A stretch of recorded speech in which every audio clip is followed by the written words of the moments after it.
Capitaine Alain Jalicot, vous venez de recevoir les honneurs ici en préfecture de l'Allier à Moulins pour votre action, notamment donc en gendarmerie. Vous avez fait toute votre carrière également autour de votre action du rallye moto qui s'est déroulé il y a peu de temps ici dans le département de l'Allier. Quel effet tout simplement ça vous fait aujourd'hui de mettre à l'honneur toute cette carrière qui va bientôt se terminer d'ailleurs? Oui, c'est une surprise parce que c'était un petit peu à l'initiative du délégué interministériel à la sécurité routière qui s'est déplacé dans le département l'année dernière, et suite aux actions qui ont été faites notamment sur la RCEA depuis 2011, puisque j'ai été affecté depuis 2011 dans le département, effectivement a proposé ma candidature pour la médaille de la sécurité intérieure. Quel est votre souvenir le plus marquant tout au long de cette carrière? Est-ce qu'il y a un ou des moments qui vous ont particulièrement marqué? Alors oui, j'en ai beaucoup. Alors des très bons, mais j'en ai également de très mauvais, notamment l'accident dramatique des 12 Portugais sur la RCEA qui a été un moment difficile. Un autre moment l'année dernière qui a été très difficile, c'est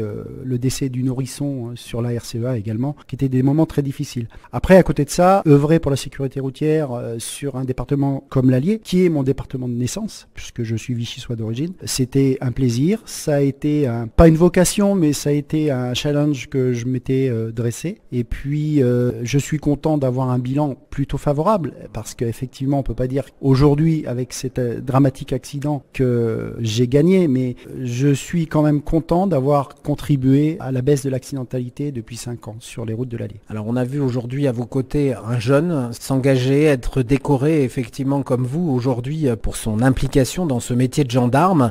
Finalement vous avez réussi à convaincre ces jeunes à s'engager également dans cette profession, notamment votre fils qui vous a suivi dans cette voie. Finalement ces jeunes s'engager en gendarmerie, c'est encore une profession qui attire ces jeunes? Alors oui, ça attire parce qu'il y a le prestige de l'uniforme, le prestige des missions qui sont toujours mises à l'honneur à la télé ou des cérémonies comme aujourd'hui. Mais avant tout, c'est une vocation. Le métier de gendarme, c'est s'impliquer, c'est donner beaucoup de sa personne, prendre du temps à sa famille. Bon, mon fils a suivi effectivement ma voie, mais je le vois très peu, il est souvent en mission à l'étranger. Donc c'est quand même un métier difficile. Alors par contre, effectivement, j'engagerai les jeunes à suivre ce métier parce que faut leur dire qu'il y a plein de choses à découvrir, que c'est un métier qui est magnifique, qui est toujours surprenant, c'est-à-dire que le matin je me lève et je sais pas ce que je vais faire et je sais pas ce que je vais découvrir, tant du bon côté que du mauvais côté. Et puis finalement, au terme de la carrière, je me dis que j'ai pas si mal réussi que ça, parce que la gendarmerie est un formidable, je voudrais pas dire un gros mot, mais c'est vraiment un ascenseur social magnifique, et